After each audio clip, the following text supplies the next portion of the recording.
Good morning and welcome to Morning Coffee with Brigid. I'm Brigid Burke, and I've already got a couple people who have joined me this morning. We have Mango Witch, so good morning to you. I'm glad you're here. And Joanne is here as well. And so everybody, I guess you guys got the time change right. And because, yeah, last night, before I went to bed, I thought about it and I thought, oh, let me set the clocks ahead because we're doing that. For people who join in or watch later who are not in the USA, yeah, we are doing time change this weekend. And I know somebody had asked, not that I have the answers to everything in the world here. And Alex is on. Good morning. Good to see you. Okay, we all remember to put our clocks ahead. I had to remind I have a client coming today. When she booked, I said, don't forget clocks ahead. And some people have asked the question, I thought Congress didn't want to do that anymore. Like they'd passed some kind of resolution that they didn't want daylight savings. And I think, yeah, and I think the thing is there's something called the Universal Time Act or something like that, where there's a law that's been passed that says that we are going to kind of follow whatever kind of like the rest of the world is doing with regard to time and so forth. So we're not actually, so unless they change that law, simply saying, yeah, we don't like daylight savings time isn't enough. They'd have to change that other law. So anyway, yeah, it's we're going to be moving into very spring-like weather, which always puts me in a very good mood. Although I had some interesting, Azrael communications this morning about endings, beginnings, and things like that. And kind of one of the things he had kind of said was that his work, it doesn't give him pleasure. Okay. And because his work obviously is around death. He's like, no, that doesn't give me any pleasure. He's like, it's just, but he doesn't really have an opinion about it at all. And kind of in the context of that discussion we were having, there was a sense that it seems like okay, there was almost the implication that angels don't understand why, like humans are in a space, like with angels, they have a duty. They just do it. There's no, oh, gee, I like this or don't like this. You know how we talk about if you have a job and you're passionate about your job? Well, angels is just, they just have the job. It's not, there's no opinion about it one way or the other, really. They just do it. And when you have a job that's not considered, it's going to be considered to be something that's more of a sad nature or more of a difficult nature or trying to work with people through difficulties, then it's just like, okay, that's not something that gives pleasure. You don't like to see people upset and hurting and so on and so forth. Nobody does. So he just says, I always kind of wonder when you have people and they have the opportunity to, where you are in a state of play and you can play it at what you're doing and you can pick something that you want to do that you like because you have the ability to do that. He's like, and yet everybody seems to prefer to do something that makes them unhappy and miserable. And he's like, why do people do that? It was just kind of a funny message this morning. But anyway, I just thought I would share that bit of our conversation. So today is March 9th, 2025. I was running down at the last minute to get the rest of my coffee, and good morning. So we will see. What I decided I want to do for today, because we do have a very busy week coming up astrologically. We have on Wednesday, we have a Saturn Cazimi on Wednesday, and then we have the eclipse. We have the lunar eclipse coming up, the full moon lunar eclipse on, is it the full moon or is it the new moon? I think it's the I always forget because I think it's the new moon with the sun, and then it's the full moon with the other, and so it's so we will, so we have this what you call it, and we've got some people on already who are well, it's Sunday morning, isn't it? I mean, people clearly aren't doing something else today, some of them. So we have Saturn Cazimi, and then which is that Saturn direct, and you can go fuck yourself, asshole. Let's see, bye. So sorry, it's just as soon as I saw that there's like all these chats on, I was like, oh, all the bots are in force here today. So I think Mango Witch and I are going to have a bit of a time trying to keep up with them. So okay. So we've got Saturn Cazimi, we've got this eclipse coming up, and with the eclipse and the with the eclipse that's coming up this particular Friday, which is a full moon eclipse. It's full moon. It's eclipse. It's a what's the other word I'm looking for? It's in Virgo, and yeah, it's a partial lunar eclipse, and it's something that is full moon lunar eclipse, and it's actually a very, very powerful one. Okay, this one is actually quite powerful, more powerful than you would think. And because normally with a partial, people kind of go, okay, yeah, it's there, you know, whatever. But this one is in the midst of all of this other stuff that's going on. We have a Venus retrograde, and right after it, we're going to have Mercury retrograde, and just before it, we're going to have the Saturn cazimi. So this is actually a really, really powerful and potent week. So what I want to do is I'm going to do cartouche today. Those of you who are fans of cartouche, I'm going to do a full horoscope spread for this week. And being we were talking a lot yesterday, and I saw Melissa yesterday because I was doing a class, I'm going to actually use her little deck to clarify. I used the other little deck. Remember, I used the one yesterday that was like the size of my fingernail. As you can see, this one's a little bit bigger, but I thought, you know, a nice little deck would be good to use today. So let's do our full horoscope spread for today. And yeah, so we will see what we have for this particular week is what I want to do. Yeah, I haven't had too much lately. I have been really tired lately, to be honest. I'm not going to lie to you guys. I have been exhausted. And so the mind has been, maybe that's good. The mind seems to be kind of winding down. You know, the mind is kind of, you know, taking it down a notch. So, and Mango Witch says, I would be lying if I wasn't a little bit nervous about this week. Haha. Yeah, you know what? And I don't blame you. Although the messages I'm getting is that the changes that are coming, I think there's, okay, we're either going to be getting into a space where it's going to be new, where we're either going to, it could be, it's going to get worse before it gets better, or it could be a surprise and things are going to be better than what we think they are. I think that's kind of the two vibes I've gotten for this week. So, but let's just see. I'm going to do this one for the collective. And yeah, I just decided to do this one today. And yeah, let's see what we get. So let's see, full horoscope spread for everybody for this week, starting March the 9th through the, we'll say through the 15th, which is the beginning of Mercury retrograde. Venus retrograde has been a problem. And Joanne says, I'm tired all the time lately.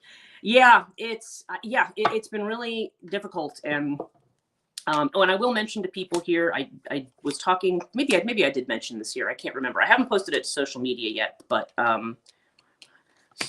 so I did actually cancel the ISFM spring semester. So if you were planning on registering, apologies. As I know some people wanted to audit certain classes, but it just became, I just didn't have enough people. And, you know, so it just made me too direct. Yeah, it's just been kind of an exhausting week. And even yesterday when I was teaching my Reiki masterclass, I was just like, you know, oh, good. It looks like, I'm just looking at our numbers up here. It looks like looks like the bots have decided to go away for now. So that's good. And of course, now that I've said that, they'll probably come back. Okay.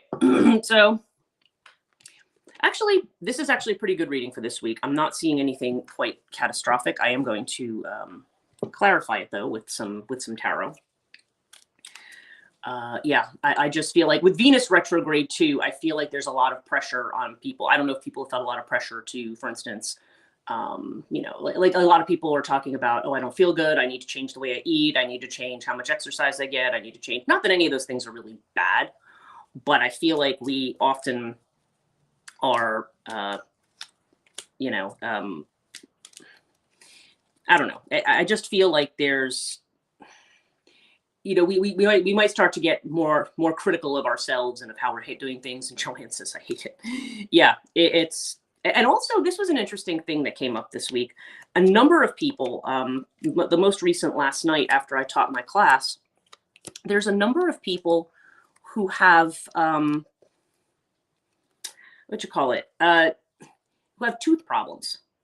A number of people over the last week have just friends, not clients, but people have messaged me and said, "Oh my God, my teeth are bothering me like crazy this week." And teeth are very much strongly connected to Saturn, as are your bones. And so I thought that was rather interesting, especially with the Saturn Cazimi coming up this week. Not to minimize what any of them are going through, because it's just a thought that I had about it. Like, why is this sudden increase in people having tooth problems? And I don't know, maybe it's purely anecdotal, maybe it's not a big thing, but I thought it was interesting that some people were having problems with that, or having problems with their bones, or how things were feeling. Okay, but let me get into this reading. So our first house of identity. Okay, so this is interesting. We have Horus in the first house. Okay, and we have it with the little Knight of Cups. Remember, he was our outcome card yesterday. So this is interesting.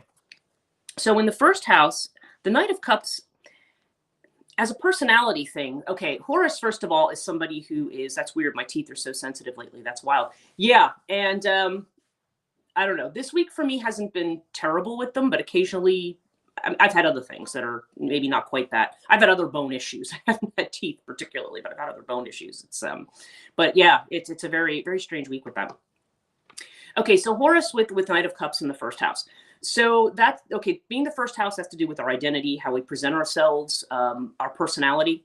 A lot of the messages I've been getting this week, again, for myself and others, have been around the way in which our ancestry affects our identity.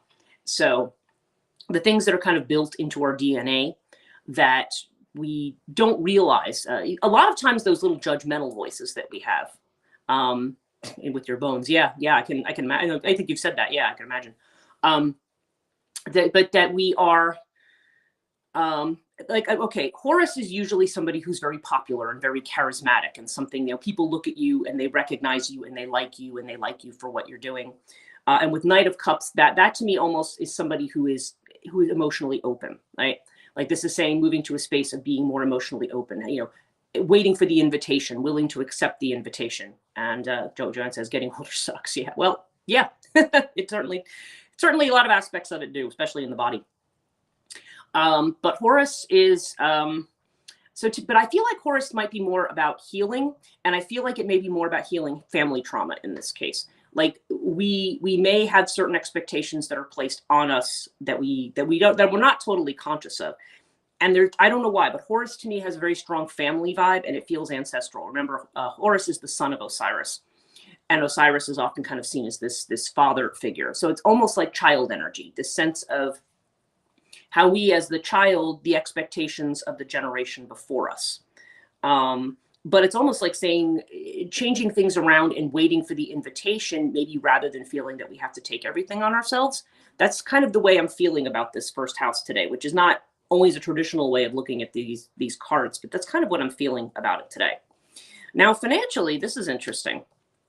In the second house, we have Thoth. Now, okay, remember, this is the house where Venus is retrograde. Okay, this is one of the houses where Venus is retrograde. And we have Thoth today. And Thoth is Thoth has to do, okay, with something that's happening for a karmic reason, something that's happening at the right time. Usually, though, Thoth does bring good luck. It brings that kind of thing that comes in that we were not expecting, but is what we needed.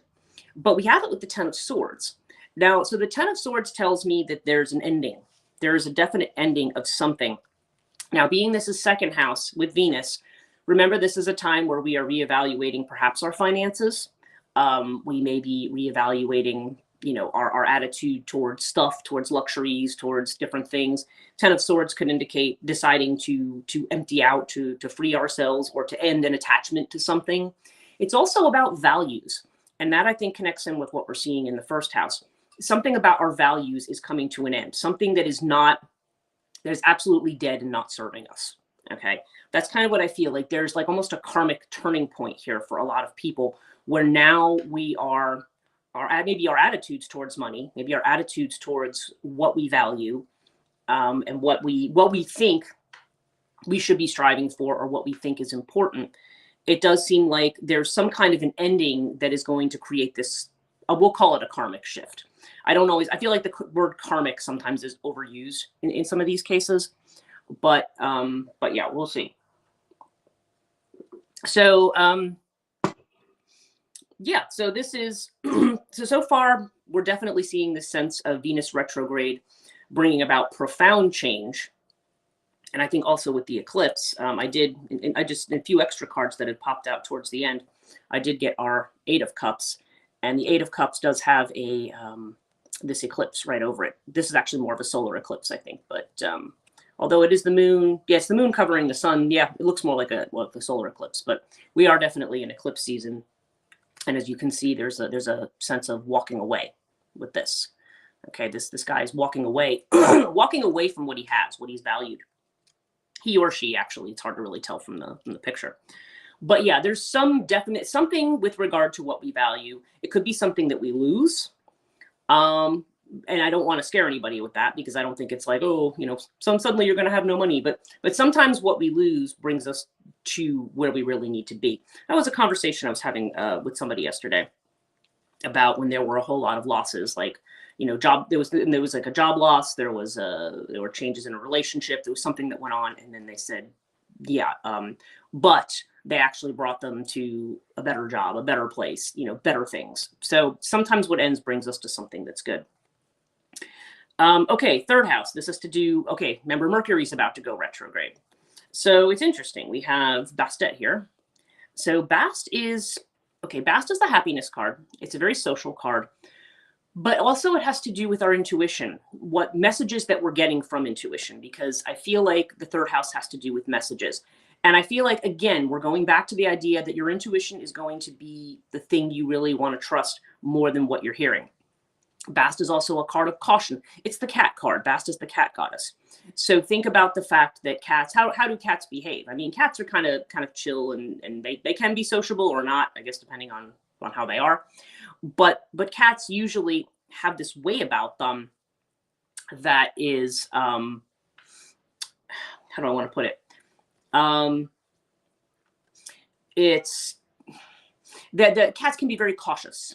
That's what I'm saying. You know, when they're doing something, especially when they go into a new space, they hide behind things and they kind of look around and they're like, ooh, you know, what's going on here?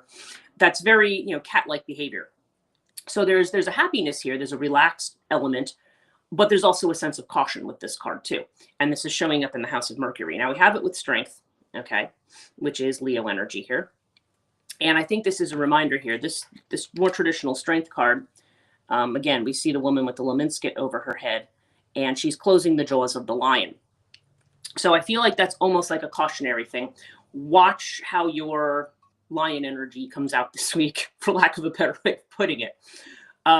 Because there may be things that happen. And actually, I think Steve Judd said something like this too. There's going to be a temptation to explode at certain things that we see. And it's like, just wait for a moment, follow your intuition, step back. Don't just believe what's written in front of you, because there's a lot out there right now that is very inflammatory. So it's kind of saying, you know, your strength will be in closing the jaws of the lion and kind of hanging back a little bit, waiting and seeing where things are going. Okay, so fourth house, this is Cancer energy. I know the moon is in Cancer today, so if you feel particularly domestic or emotional or doing stuff around the house, then, you know, that's probably why, or at least that's maybe part of the reason why. But we have Sphinx here. So Sphinx is interesting. Yeah, Sphinx is kind of this wait and see energy with connection to, again, to something having to do with the home, something to do with the family. If I go back to what we're saying in the first house, sometimes this has to do with secrets that are revealed. So, and we have it with the Chariot too. So I don't know. I feel like this is almost saying keeping whatever I think we're looking to move ahead here in certain things, but Sphinx may be telling us wait right now. Again, and Chariot is in dignity here, because Chariot is Cancer energy and it's in the fourth house, which is Cancer. So this is about us making plans, about us doing things, but we may want to wait because there's something here that's going to be revealed. It may also be that we may not want to share our plans right now with family and so forth. One thing that can happen, and again, everybody's family is different. Some people have very supportive families. I talk to a lot of people who maybe have less supportive families. And I feel like it may be saying that for whatever reason, you may want to keep your own counsel with regard to sharing plans with family, especially if, as we're looking at in the first house, we are in a place where we are trying to establish our own thoughts and our own identity about something. There may be a sense that, no, I don't need to bounce this off my family. I don't need that feedback. I just need for me to figure out what it is quietly by myself. So there's definitely an energy of this. And I feel like it has more to do with, I mean, it could be secrets being revealed, but it could also just be keeping your own secrets about things, especially, this is a house. I mean, sometimes when Chariot comes up, we are moving house because this is a card of travel, right? So I don't know. I just think that we are in a position where we are trying to, I don't know, for some reason right now, we don't necessarily, we can have our plans. We should have our plans, like you having, if you say, these are the next steps I wish to take, that's great. There's nothing wrong with that.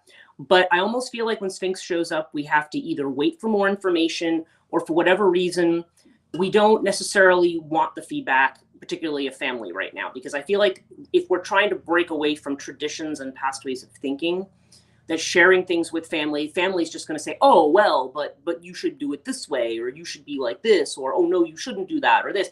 And you may feel pulled into that by family pressure in some way, consciously or unconsciously, or it may be creating a conflict that maybe doesn't need to be there for whatever reason. There's a whole lot here around kind of figuring things out on your own. There's a lot of reevaluation of who we are and what we value right now. And some things are going to definitely come to an end. And there's going to be some new plans, but we might want to keep them to ourselves for now. And just, again, see what happens. Okay, fifth house. This has to do with Leo energy. This is about our creativity. If you have children, it could be about that. If you're in a relationship, dating somebody, it could be about love affairs. And we have Hathor here. Now, Hathor is a very strong feminine energy. This card is kind of interesting. I kind of consider it a combination almost of the Queen of Pentacles and the Queen of Wands, because there is that, Hathor does have that. She is associated with the sun to a degree. She's a cow goddess, but she does wear this this is a mirror, really. But she's also associated with Sekhmet. Morning, you're an early start. I missed the start. Oh, no worry, yes, Alistair. Yeah, that's what we were talking about, the time change. We moved ahead an hour last night, so I was like, I wonder how many people moved ahead or how many people slept in because of the time change. So, but I'm glad you're here. Welcome. It's good, glad you're able to come on. Okay, right now we're just doing a full horoscope spread with Cartouche for this week. So I've gone through the first 4 cards, and of course there'll be the recording if you want to backtrack through that bit. So right now we're on Leo energy, and Hathor. Yeah, so there is a somewhat solar aspect to Hathor, but Hathor in Cartouche has to do with somebody who is, kind of very organized, very on the ball, but at the same time someone who can be very domestic. I'll jump ahead into the future. Yeah. Really talk about your time shifts. So yeah, we've got this energy here of creativity. Now, sometimes when Hathor shows up in the 5th house, it can refer to motherhood literally for some people. And it can, or a focus on children. It can also have to do with things that we are doing creatively around our femininity, I guess you could say, around our the things that we might associate with the feminine. So sometimes this has to do literally with people, doing certain kinds of crafts or sewing or cooking, things that are associated, creating in that kind of a way. Maybe starting a garden, because there's, like I said, there's kind of a quasi Empress vibe to this card as well, although I wouldn't compare it exactly to the Empress. It sort of does. I think the creator of Cartouche does, but it's really more of this energy of nesting, getting things organized, that kind of a thing. So there may be, so it's interesting. We're talking about pulling away from the family. So I think there's kind of a pulling away from the past and looking more at the future, like whether you have children and you're looking at the next generation, or whether you're looking at how you're creating kind of the future that you want. Yeah, and our card with it is the World. So the World is about, there's some kind of a cycle that is coming to an end. It's about ending cycles. And actually, it was interesting because that was another conversation I had yesterday with somebody about how somebody who was taking on a lot of family stuff and even kind of was receiving messages from spirit about, ancestors and spirit about, you must take on this, you must do this, you must do that. And they were like, no, I'm not taking on this. I'm not doing that. And the idea that they wanted to break certain patterns for their children. They didn't want their children to have the bad example. They wanted to show them that no, life can be different and we don't always have to, carry things around this way. We don't do that until the end of March in the UK. Yeah, exactly. Yeah, there's going to be that 4-hour time difference. Right. Okay. So yeah, you're in the UK. So that explains it. Okay. Well, the third person we have on the live stream who comes from the UK. I didn't realize you were coming over from over there. Right. So it's 4-hour time difference right now. So at least for, yeah, I think I want to say it was George W. Bush who would change our daylight savings time. But anyway, yes, that explains the difference then. Okay, so 6th house. This has to do with Virgo energy. And so this has to do with, again, but all the things now, Virgo, as we know, the South Node's in Virgo, and this eclipse is going to be in Virgo. So, wow. But we have Ankh and we have the Ace of Wands. So this is new beginnings. This is supercharged new beginnings. Okay. And with Ankh, this has this is like the life force. Okay. So yeah, as something dies, something ends, there's a powerful new beginning. So to me, this eclipse represents this powerful new beginning. It's the breaking of the patterns of the South Node. There definitely is a sense of breaking patterns, and it's doing, getting organized towards doing something new.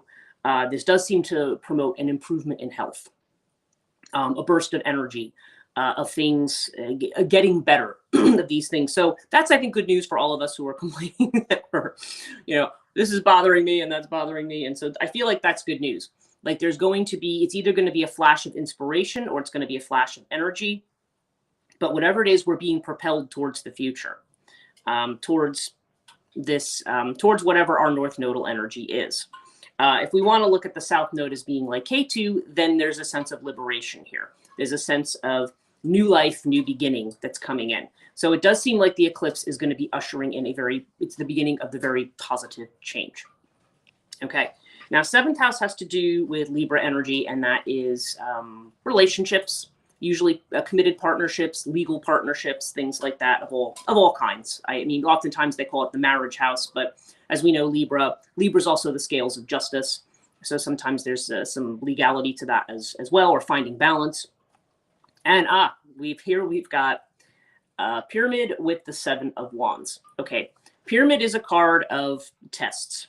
So this is where Venus, it's interesting, the 2 Venus houses, we are seeing ourselves being tested because this is also ruled by Libra.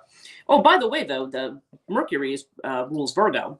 So this is actually quite good from that perspective. There is this chance to break out and to break free of something. And perhaps even to break out of bad health situations too, or have them improve. So that's good. But yeah, Pyramid, this is something where something's being tested. So this could be, oops. Oh, and it's funny, it just fell upside down. This could be a relationship that's being tested. It could be something that's taking a lot of time. And I don't know. I mean, or it could just have to be about finding balance for ourselves. And with this card, I feel like, yeah, the 7 of Wands is either where we're standing there, we're standing our ground and fighting off what we consider to be the opposition or the people who we feel are maybe critical of us, maybe not understanding what we're doing. 7 of Wands sometimes, though, indicates that we may be, it's like that stress card we see in the Osho Zen deck. It's like maybe we're trying to take on too much in our relationships with others. And maybe we need to, again, figure out what we need for ourselves.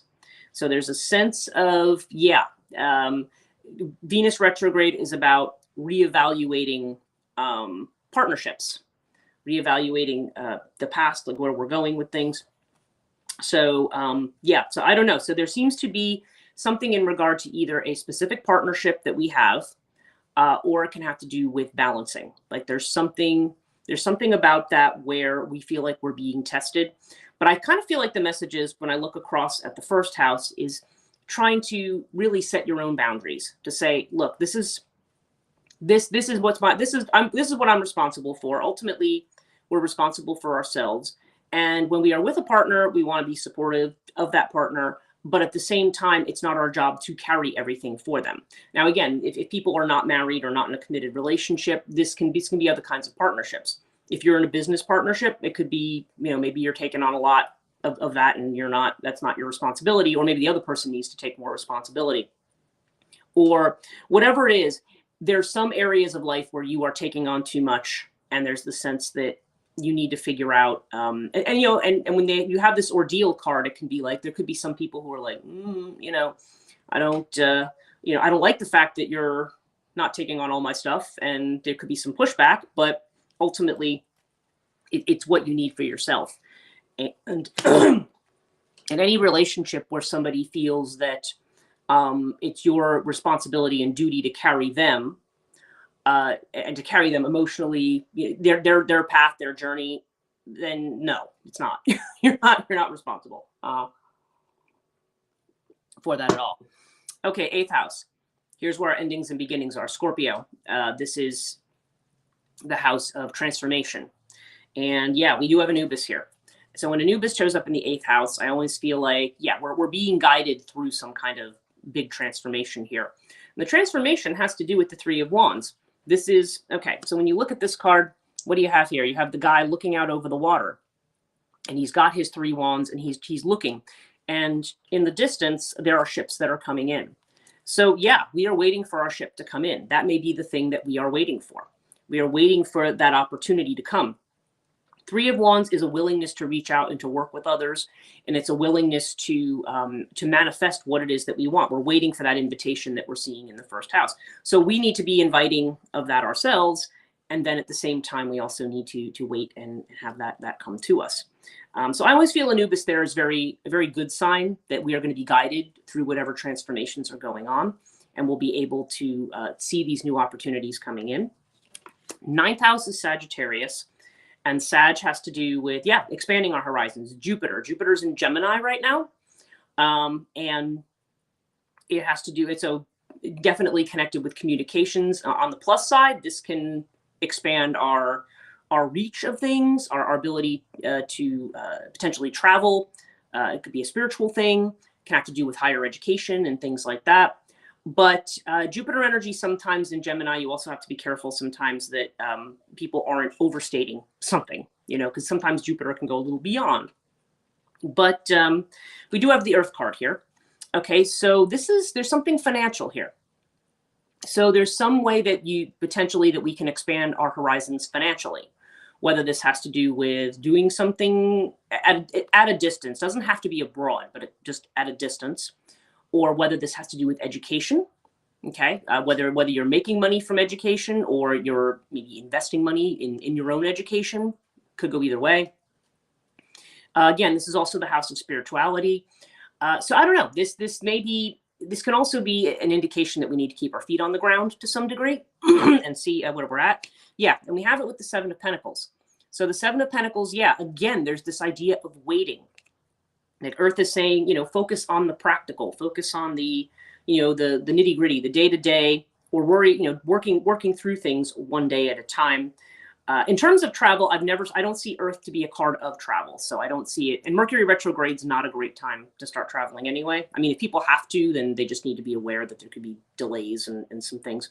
But yeah, so there's like a reconsideration of where we're going in this Sag energy. Thinking about, and with Gemini, again, Mercury ruled retrograde with Jupiter there, where right now we want to keep our feet on the ground and see where we're going. And again, this could mean opportunities for people, but it does still feel like this is something where we're being patient, waiting to see what's going to come in. Now at the sky, we have the 10th, this is the 10th house, this is Saturn, this is Capricorn energy. And remember, we do have a Saturn Cazimi this week, which is its conjunction to the sun. Okay, so we have our Knight of Pentacles again. Again, there's this idea of slow and steady wins the race, one thing at a time. This is, as Joanne would say, this is our little turtle, this is our little Mabel in the Osho Zen deck. Kind of taking our time with things in terms of our career, our public face, what it is we're doing. And again, this is interesting. We have the winged disc, which is the solar card. Okay. Now this is about overcoming obstacles. This is about new beginnings. This is about bright new beginnings. But I think it's interesting that the solar disc card is showing up. So it's almost like saying we want to slow down right now and see how this energy is going to affect us one step at a time, you know? So yeah, it's very interesting. But I feel like that suggests to me that the energy of this Saturn Cazimi is one that whatever endings it brings, that it's also going to be bringing all of this really great new opportunity.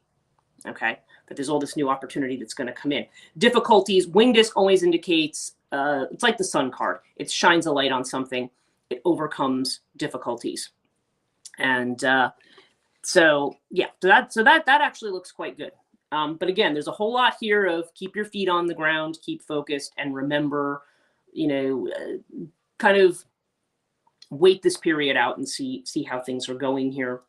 And make sure you're like I said, you're adequately setting your own boundaries, that you are and that you're taking time out to think through things. Because again, when we have 2 retrogrades of planets that are so close, we want to be thinking stuff through.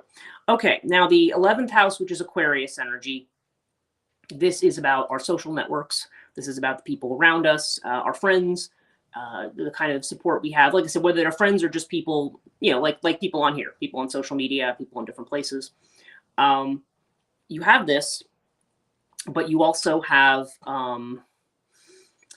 this is also about what you're manifesting, your dreams. Okay, and again, there's the sense of being patient. We have Isis here.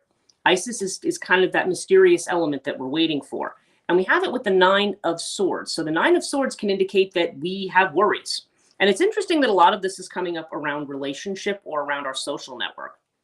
Maybe we're worried. Maybe some people are worried about reputation. Maybe some people are worried about a particular connection. Maybe people are worried that they're never going to be able to manifest what it is that they want. But the 9 of Swords is, as I've often pointed out to people, is somebody who's sitting in bed. It's like you've woken up from a bad dream, okay? And when we wake up from a dream can really rattle us, right? We can be totally freaked out. But I think with this dream, but I think, again, there's almost the sense of, you know me with dreams. I don't think things are just dreams, but dreams are not necessarily prophetic of reality. I guess that's what we want to say. They may tell us about things that we're worried and we're anxious about, or things where maybe we need to rebalance, but it doesn't.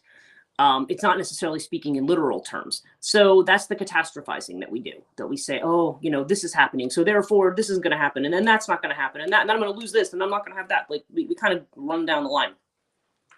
And the 9 of Swords reminds us that this is more something that's going on in our head that we want to get out of, and not necessarily what's going on in the world. Again, I mean, yeah, there are things going on in the world. I'm not trying to pretend that everything's okay for a lot of people right now. But this is definitely a sense of you need to, you know, we need to recognize that, you know, we don't want to project the future based on the information we have right now. Right now, that may just be, we may be stressing about it and we may not be feeling well about it. But it's kind of like saying, again, Isis, be patient, wait. Isis, I think, also means that we need to be kind to ourselves and kind to each other, because Isis does have, again, it's this kind of motherly vibe to it. This vibe of, you know, not only it's kind of like a mix of almost the High Priestess and the Empress in a way. There's kind of a motherly energy to it, and but it's also got that mystery to it. But a lot of times it says, again, one step at a time, continue to be patient and focus on self-care. I always feel like when Isis shows up in some of these places, focus on self-care, or, you know, focus on spending time with your friends, spending time with the people who care about you, who make you feel validated. It's not about staying in your bubble, but it's just about right now, maybe a time when we don't want to be in a space where you're giving yourself an opportunity to fight with people, right? So 12th house, okay, your Pisces energy. Okay, and Pisces is 12th house. This has to do with, this is the house of the soul, really. And it can be, I feel like I've got this hair that's constantly, yeah, there it is. Got rid of it. It was just annoying me. Every time I move my hand, I feel this hair over here.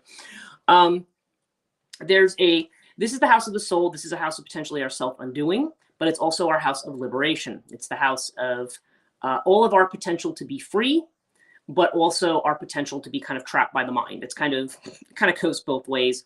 And it's also the area of things that we hide, that we keep kind of to ourselves. They could be unconscious, or they could just be things we're not, showing to people. And or the ways in which we prefer to kind of stay in the background. But it's strong Pisces energy, so a lot of this again is more about what's felt than what's thought. It's just that when thought gets mixed in here, it can trap us. It is traditionally ruled, we think about Pisces as being ruled by Neptune, but traditionally it's ruled by Jupiter, so that's often worth remembering. But we have here's our father card, here's our Osiris card. Now it's funny that we've got I'm just going to put these down here. Got the child card in the first house and the father card in the 12th house. Okay. So Osiris, now again, Osiris is about stability. This is something that we are concerned about, and our concerns about stability.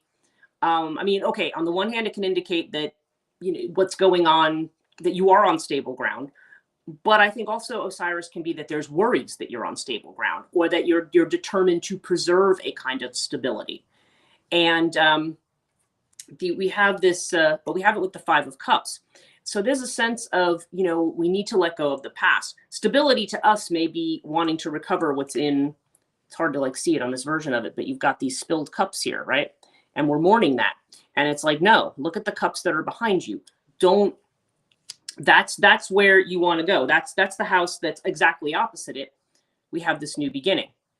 Okay. So in the Pisces area, which is where the North Node is, it's saying, don't worry about keeping things the same, and don't worry about looking back on the past so much. You want to be looking forward. You want to be, you want to look to where the opportunities are. And a lot of times our tendency to mourn the past is connected to our ideas of ancestry. How it is, how we can be sentimental about our families, about, our parents, our grandparents, our great-grandparents. Some people have that kind of a tie, or unconsciously. I mean, it's kind of fundamental to us as humans to say, you're not going to care about those kind of things. And I'm not telling you not to care about those kind of things, but sometimes our sense of nostalgia and tradition and so forth can tie us back, to make us feel that we have a certain responsibility to our ancestors, or maybe even to our children to some degree. But ultimately, it's more like, no, look at what the new opportunities are, the new way to do things. The way that we've done them before may not be the way that we want to go forward. So overall, for our reading this week, we have the Crook and Flail. Okay. And the Crook and Flail. Okay. So this feels very 10th house to me, because this is about a rise in status. It's a rise in recognition. It's a rise in, it's about being recognized. It's about having confidence. Okay. But it's also about having discipline. Like I said, this is very Saturnian, because it's almost like we need to put the work in. But there's also a Libra element, because this often has to do with justice as well. So there is a balancing act that's going on. There is the sense that you're not doing anything wrong. Whenever I see this card, if people think like, oh, I'm in trouble with something, there's a sense of, no, you're not in trouble. But you want to be seen. You want your voice to be heard. And you have it with the 8 of Pentacles. So this is about doing the work. And it's funny, because this is card number 8, and the 17 on here adds up to 8. So sometimes when that catches my eye, I'm like, okay, the number 8 could potentially be important. And interestingly, we have this 8 here. Now today is what, the 9th? So 8 days would be roughly the 17th, actually. So who knows? Who knows if the 17th is relevant? I guess we could make a mental note of that and see if anything comes of it. But a few other cards fell out for me. And yeah, and they were the 2 of Wands, the 5 of Pentacles, the 7 of Cups, and then, of course, the 8 of Cups. So to me, this is almost like we're on a threshold here. And when I see the 5 of Pentacles with the 7 of Cups, this is almost like we feel like maybe we're poverty stricken. We may feel like we're alone. We may feel like we don't, like we're not part of the group. You know what I mean? Look at this 9 of Swords in the 11th house, right? We may feel like we're not part of things. And at the same time, the Piscean possibilities, we'll call them, may seem like there's too many, and maybe they don't even seem realistic to us. We may be like, none of this seems real right now. And there is this sense, but there is the sense of being on the threshold, having the tools, and this idea of there's something that we're going to be walking away from. And I feel like this has something to do within our second house with what we value, or what we think we value.